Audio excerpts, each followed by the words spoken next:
Welcome to Saving Fatherhood. I'm your host, Joe Gormley, welcoming you to our 21st episode. Saving Fatherhood is a podcast. We're not about mother's rights. We're not about father's rights. We are about our Heavenly Father's right to have dominion over families. And tonight we're going to talk about one of the biggest issues out there, one of the things that God has ordained that we have refused to follow that is destroying our families. We're going to talk with someone who is actively pursuing to get rid of no-fault divorce.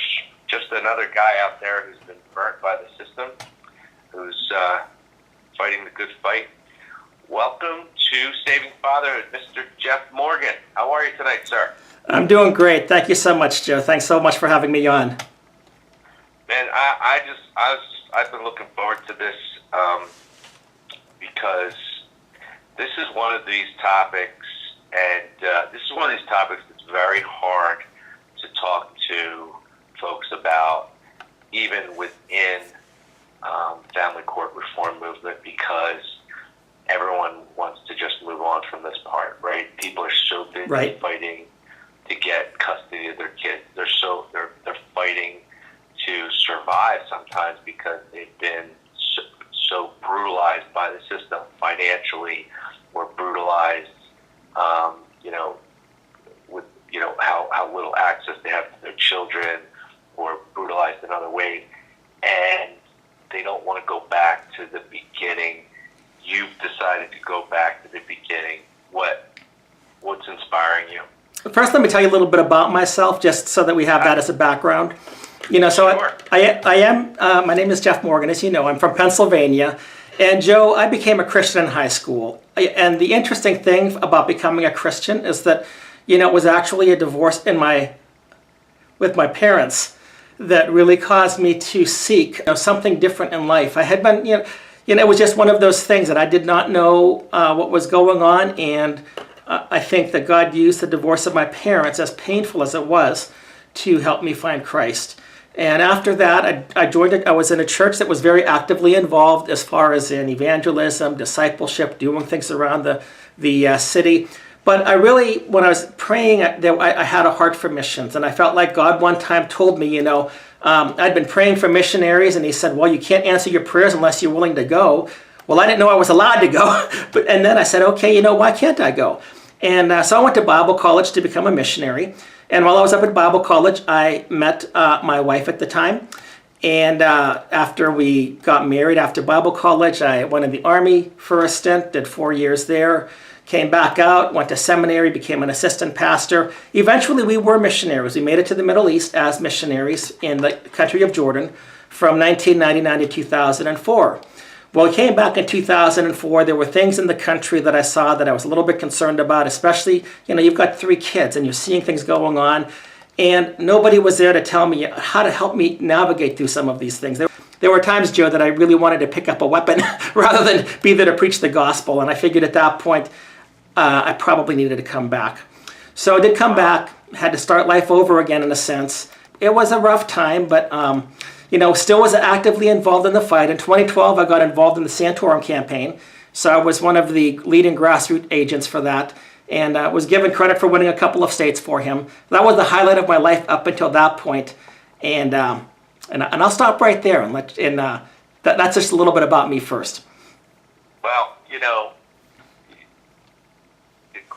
great background. Love your heart for God, and I don't think that without that deep conviction as a Christian, you would even think to go to get rid of no-fault divorce, because it's such a selfless thing. Everybody wants to say, oh, the divorce was necessary, right? Tell me about your feelings about no-fault divorce and how it ties it. Why do you want to repeal no-fault divorce? As I mentioned, as a teenager, I experienced the trauma myself of having my own family just completely devastated through divorce. I saw the family get ripped to shreds. I know what it did to me. And we sometimes say that kids are resilient through these things. Kids will be happy if their parents are happy. That is one of the biggest lies that people try to convince other people of when they're trying to justify the unjustifiable. As a child, who wants to see their family torn up? Who wants to see their mother and their father live in separate lives? Anyway, that's what I went through as a child, and it had a drastic effect on me. As I said, one of the good impacts, one of the good consequences was that I did become a Christian. I found Christ then.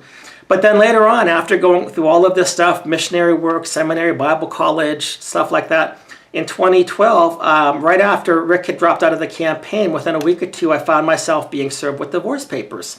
And it shocked me.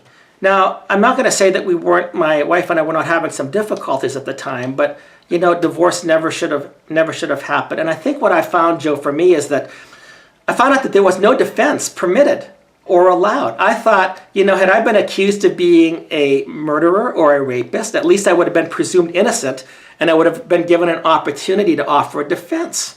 But in no-fault divorce, you don't have that.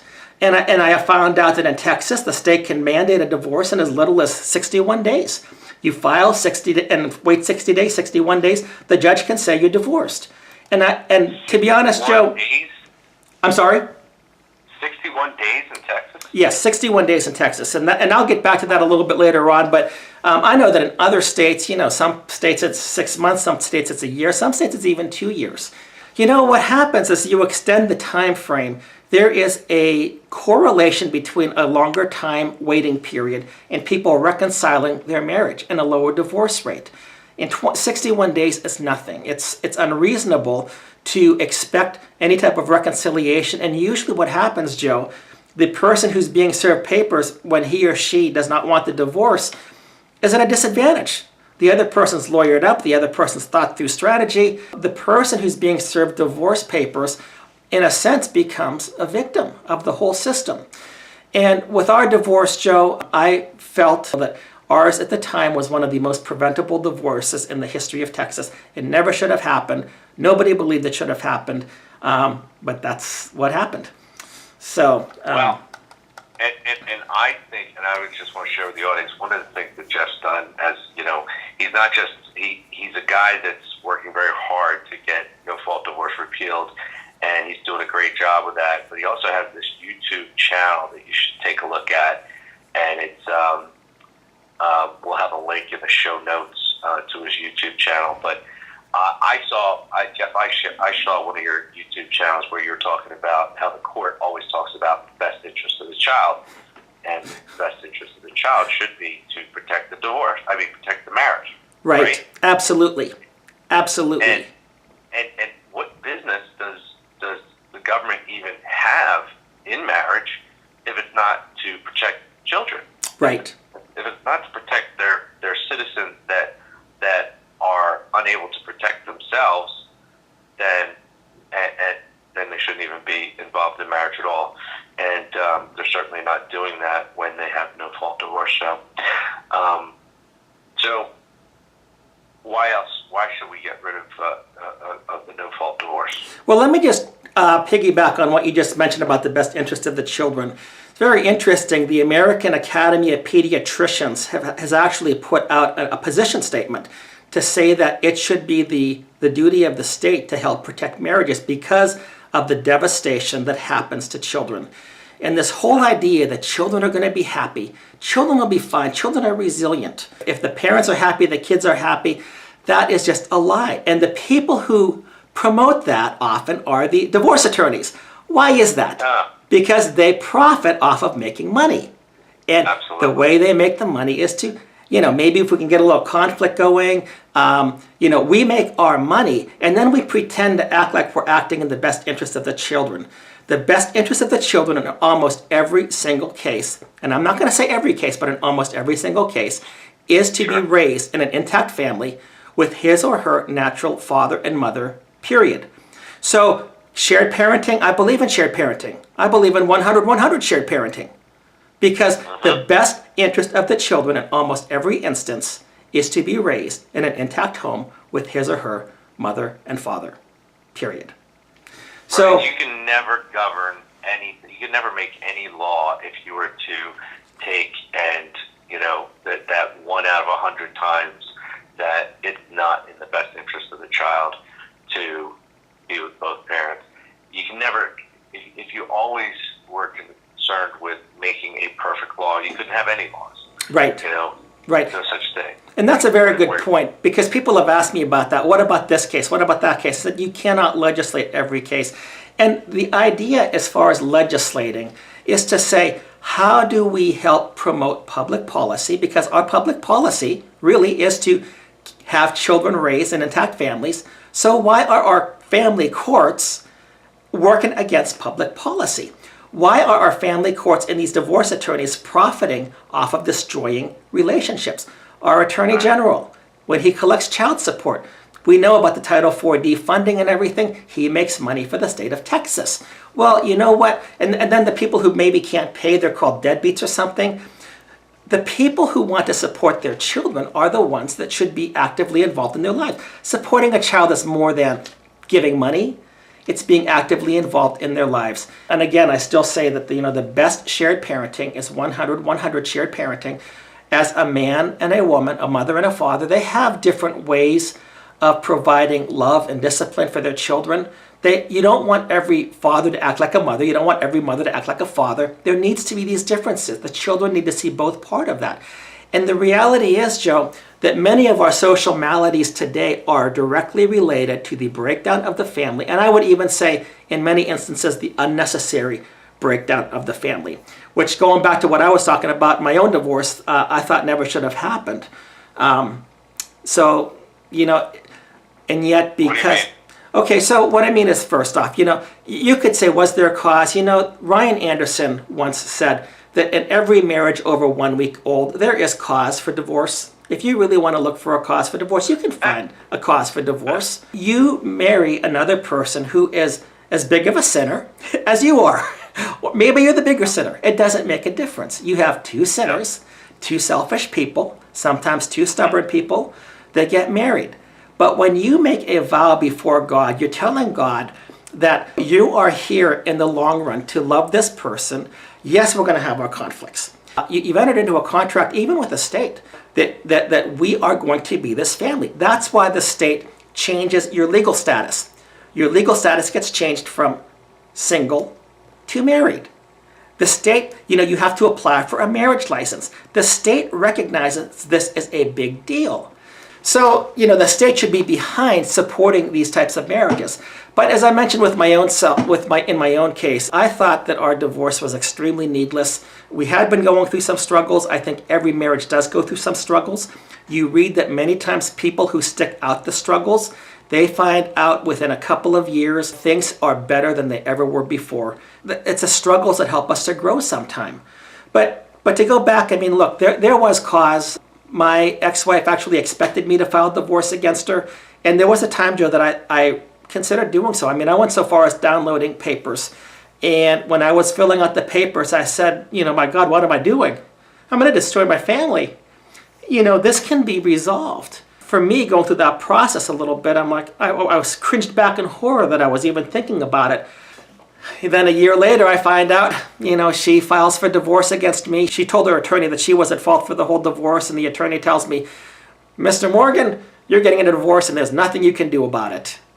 And that was part of it. I went to my father-in-law. My father-in-law was the person who married us. He was a missionary in Mexico.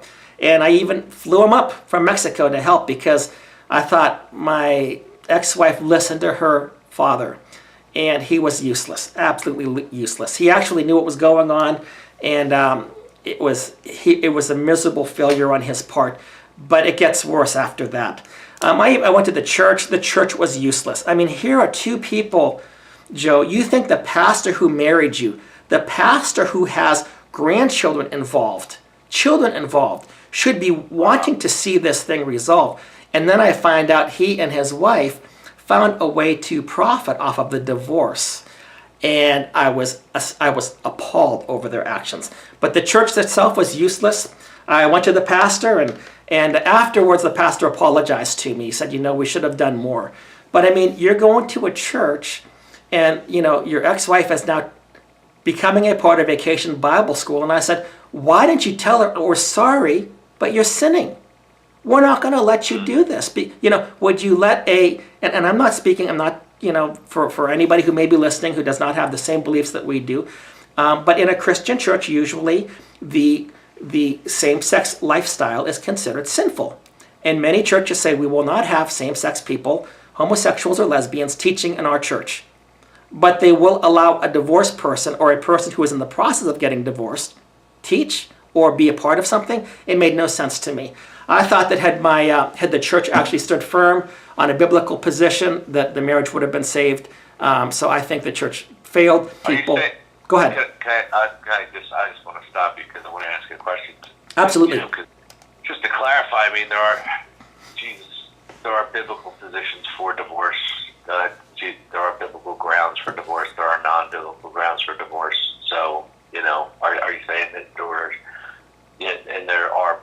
there are people that, so you're saying someone that didn't have biblical grounds for divorce was still an active member in the church, and that they weren't pursuing that person for any kind of church discipline? That is correct. But so many churches have bought into the divorce culture. We have divorce recovery groups, and I understand that. I went to a divorce recovery workshop afterwards. But the thing is, why don't you stop it when you can stop it? And, Joe, I've read this from secular, and I'm saying secular versus Christian, but secular therapists and judges, that at least 40% of the divorces that they see are needless divorces. One judge thought it was over 50%, and the judge even said that she thought the state was abandoning its duty to help this couple stay married.